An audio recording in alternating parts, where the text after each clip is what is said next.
আসসালামু আলাইকুম। আজকে আমি আপনাদের সাথে শেয়ার করব কাঁঠালের বিচি দিয়ে লইট্টা শুটকির ভুনা রেসিপি।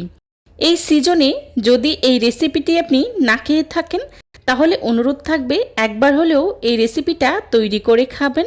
এই রেসিপিটা খেতে যে কতটা মজার হয় সেটা আপনি রান্না করে খাওয়ানো পর্যন্ত বুঝতেই পারবেন না। এই রেসিপিটা আপনি যেদিন বাসায় তৈরি করবেন সেদিন কিন্তু পাতিলের ভাত ডাবল করে রান্না করতে হয়। শুটকি কিন্তু আমরা কম বেশি সবাই পছন্দ করি, আর তার সাথে যদি হয় কাঁঠালের বিচি তাহলে তো কোনো কথাই নেই। সো কথা না বাড়িয়ে চলুন তাহলে মূল রেসিপিতে। আজকের এই মজাদার কাঁঠালের বিচি দিয়ে শুটকি ভুনা তৈরি করার জন্যে প্রথমেই আমি চুলায় একটি প্যান বসিয়ে তার মধ্যে দিয়ে দিচ্ছি রান্না করার রেগুলার তেল 3 টেবিল চামচ। তেলটা হালকা গরম হয়ে আসলেই দিয়ে দিচ্ছি পেঁয়াজ কুচি 1.5 কাপ। পেঁয়াজটাকে আমি একটু মোটা মোটা করে কুচি করে নিয়েছি। এবার পেঁয়াজটাকে কিছুক্ষণ ভেজে নেব। পেঁয়াজটাকে কিছুক্ষণ ভাজার পর দিয়ে দিচ্ছি আস্ত রসুনের কোয়া। এখানে আমি 1/2 কাপের মতো রসুনের কোয়া নিয়েছি, আর যেই রসুনের কোয়াগুলো বড় সাইজের ছিল সেটাকে আমি মাঝখান থেকে 2 ভাগ করে কেটে দিয়েছি। এখন পেঁয়াজের সাথে রসুনটাকেও আমি খুব ভালো করে ভেজে নেব।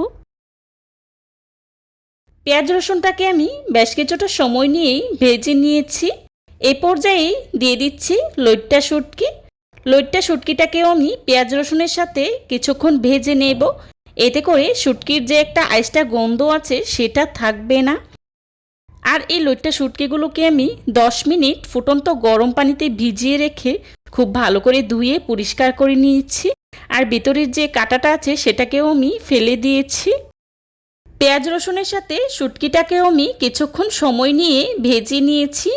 এই পর্যায়ে দিয়ে দিচ্ছি লাল মরিচের গুঁড়া 2 টেবিল চামচ। মরিচের গুঁড়াটা আপনারা যে যতটুকু ঝাল পছন্দ করেন সেই অনুযায়ী ব্যবহার করবেন। হলুদের গুঁড়া দিয়ে দিচ্ছি 1 চা চামচ। লবণ দিয়ে দিচ্ছি 1 টেবিল চামচ। এখন সব কিছুকে আমি একসাথে খুব ভালো করে নেড়ে মিশিয়ে নেব।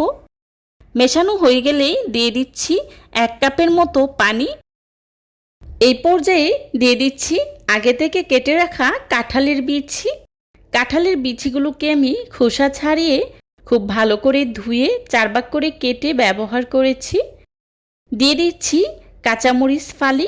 এখানে আমি 15 থেকে 20টার মতো কাঁচামরিচ ব্যবহার করেছি। এবার সব কিছুকে একসাথে নেড়ে খুব ভালো করে মিশিয়ে নেব। মেশানো হয়ে গেলেই ঢাকনা দিয়ে ঢেকে 5 থেকে 6 মিনিটের মতো সময় নিয়ে খুব ভালো করে কষিয়ে নেব। 5 মিনিট পর ঢাকনাটা তুলে খুব ভালো করে নেড়ে নিচ্ছি। তারপর আবারও ঢাকনা দিয়ে ঢেকে চুলা রাসটা লোতে রেখে বেশ কিছুটা সময় নিয়েই রান্না করে নেব। এতে করে কাঁঠালের বিচিটা খুব ভালো করে সিদ্ধ হয়ে যাবে। এখন শুধু নাড়াচাড়ার পালা। কিছুক্ষণ পর পর ঢাকনা তুলে খুব ভালো করেই নেড়ে নিচ্ছি। আবারও ঢাকনা দিয়ে ঢেকে কাঁঠালের বিচিটা পুরোপুরি সিদ্ধ হয়ে আসা পর্যন্ত রান্না করে নেব।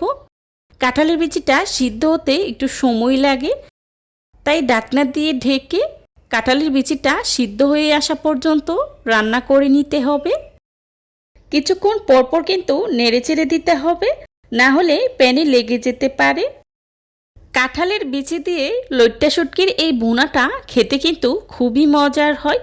প্রতি বছর অপেক্ষা করি এই সিজনে কাঁঠালের বিচি দিয়ে লইট্টা শুটকির এই ভুনাটা খাওয়ার জন্য। আমার কিন্তু খুবই পছন্দের একটা রেসিপি। আশা করছি আমার রেসিপিটা আপনাদের কাছেও খুবই ভালো লাগবে। যদি ভালো লাগে তাহলে আমার রেসিপিটা ফলো করে একবার হলেও বাসায় ট্রাই করবেন, আর কেমন হয়েছে আমাকে কমেন্টস করে জানাবেন। এই পর্যায়ে কিন্তু কাঁঠালের বিচিটা পুরোপুরি সিদ্ধ হয়ে গিয়েছে, তার মানে আমার শুটকি ভুনাটাও হয়ে গিয়েছে। এবার চুলা থেকে নামিয়ে নেব।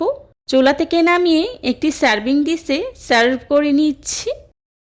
দেখতেই পাচ্ছেন শুটকি ভুনাটা দেখতে কতটা লোভনীয় হয়েছে, আর খেতেও কিন্তু ভীষণ মজার হয়েছিল। কাঁঠালের বিচি দিয়ে আজকের এই শুটকি ভুনাটা আমি লইট্টা শুটকি দিয়ে করেছি, তবে আপনারা চাইলে কিন্তু যে কোনো শুটকি দিয়েই এই ভুনাটা করতে পারবেন। খেতে কিন্তু খুবই ভালো লাগবে। চেষ্টা করেছি খুবই সহজভাবে আজকের এই রেসিপিটি আপনাদের সাথে শেয়ার করার জন্যে। আশা করছি আমার আজকের এই রেসিপিটি আপনাদের কাছে খুবই ভালো এবং সহজও লাগবে। যদি ভালো লেগে থাকে তাহলে অবশ্যই লাইক কমেন্ট শেয়ার করতে ভুলবেন না। আপনাদের একটি লাইক এবং একটি কমেন্টস আমাদেরকে নতুন নতুন কন্টেন্ট তৈরি করতে অনেক উৎসাহিত করে। যারা এতক্ষণ ধৈর্য সহকারে আমার ভিডিওটি দেখেছেন তাদেরকে জানাই অসংখ্য ধন্যবাদ। এই ধরনের সব ঘরোয়া এবং মজার মজার রেসিপি পেতে আমার চ্যানেলটি ভিজিট করে আসবেন প্লিজ। ধোয়া ওঠা গরম ভাতের সাথে এক ফালি লেবু আর যদি কাঁঠালের বিচির এই শুটকি ভুনাটা হয় তাহলে কিন্তু আর কোনো আইটেমেরই দরকার পড়বে না। এক প্লেট ভাত নিমিষেই শেষ হয়ে যাবে, এতটাই মজার একটা রেসিপি। আমার পরবর্তী রেসিপি দেখার আমন্ত্রণ জানিয়ে আজকের মতো এখানেই বিদায় নিচ্ছি। সবাই ভালো থাকবেন, সুস্থ থাকবেন। আল্লাহ হাফেজ। আসসালামু আলাইকুম।